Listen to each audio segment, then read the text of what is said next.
회의의 능률을 위해서 이렇게 사회자가 정리를 하겠습니다.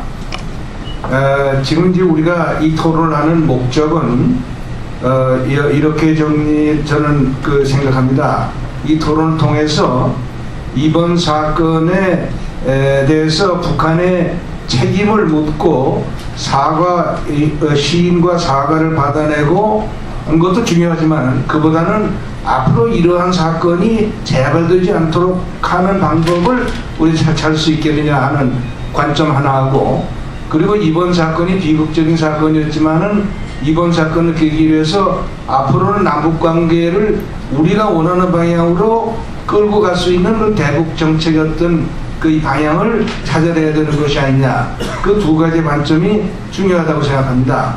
그래서 그런 관점에서 한 서너 그 꼭지에 일종의 이 논제를 이렇게 좀 내놓고 싶습니다. 하나는 이번 천안함 사건이 성격이 UN 헌장과 휴전협정과 남북기본합의서에 위반하는 그런 도발 행위입니다. 이것은 뭐 우리가 이제 이미 정부도 얘기했고 국제적으로도 그렇게 얘기해야 되겠죠.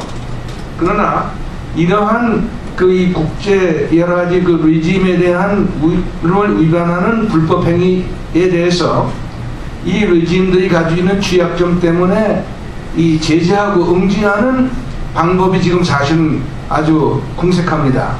사실은 전 개인적으로는 천안함 사건이 나오고 그 직후에 우리는 UN 헌장 51조에 의해서 자위권을 발동해서 응징, 보복을 했어야 된다고 믿는 사람입니다. 그 당시에 우리가 정부가 전략 전술적으로 여러 가지 주도 면밀하게 준비를 해가지고 비파고시나 사고기지에 있는 잠수함 기지를 우리가 가격할 수 있는 것은 UN 헌장이 우리에게 부여하고 있는 권리입니다. UN 헌장 51조는 시한의 구애됨이 없이 어떤 그 무장 공격이 있을 때는 회원국에 대해서 그 UN 안전보장이사가 거기에 대한 어떤 적절한 조치를 취할 때까지는 그 UN 회원국이 가지고 있는 말하자면 천부의 자유권 발동하는 것을 UN 헌장의 어느 조항도 방해하지 않는다 이렇게 되어 있습니다.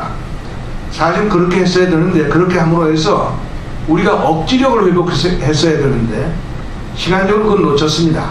이제 그렇게 되니까 결국 우리가 지금 돌아가는 것은 안보리인데, 안보리가 지금 돌아가는 상황으로 봐서 거기서 우리가 말하는 신통한 효과는 결과는 나올 것 같지가 않습니다.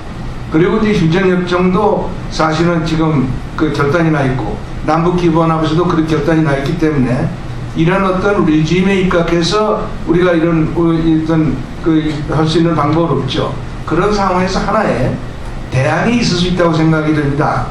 요 며칠 전에 월스트리트 저널에 제렛 겐서라고 하는 워싱턴에 있는 변호사가 글을 하나 쓰고 있습니다. 뭐냐면은 이번에 김정일이를 국제형사재판소에 가서 재판을 받게 하자 하는 글입니다.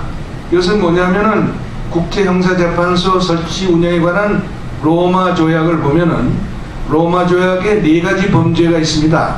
하나는 반인도 범죄, 집단학살, 침략죄, 전쟁범죄, 이 4가지 죄를 국제재판소가 다루게 되어 있죠.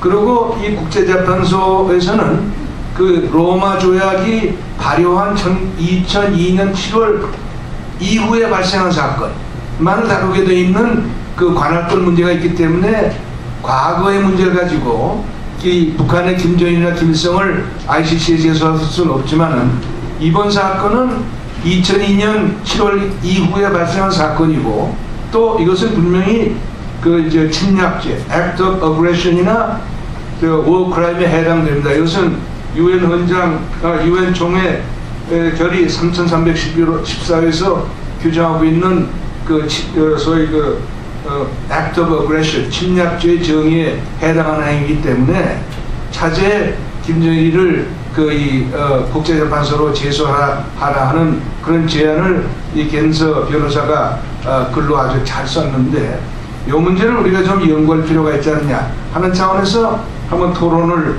해보고 싶고요. 두 번째로는 우리가 이번 사건에 당해가지고 제일 고통스러운 것은 국론의 분열입니다. 국론의 분열 중에서 가장 우리가 고통스럽게 느껴야 될 것은 효순이 미선이 사건이 났을 때 우리 국민들의 반응, 또 작년 광우병 파동 때 보인 우리 국민의 반응, 그리고 이번 천안함 사건이 났을 때 우리 국민의 반응을 어떻게든지 이것은 객관적으로 잘 분석해서 우리 국민들이 스스로 과연 이러한 그 차이가 나는 것이 온당하냐 하는 것을 반성해 볼 수 있도록 하는 어떤 그 우리가 활동, 어떤 그런 내용의 활동을 할 필요가 있을 것 같은데, 그럴 필요가 없느냐, 또는 그렇게 하려면 뭘 해야 되느냐 하는 것이 하나의 꼭지가 될 수 있고, 마지막으로는 이게 이제 재발 방지를 위해서는 UN이라든지 국제적인 레짐을 통해서 하는 방법은 사실은 굉장히 좀 실효성이 없어졌기 때문에 결국 우리의 대북 정책의 차원에서 이 문제를 해결할 수밖에 없죠.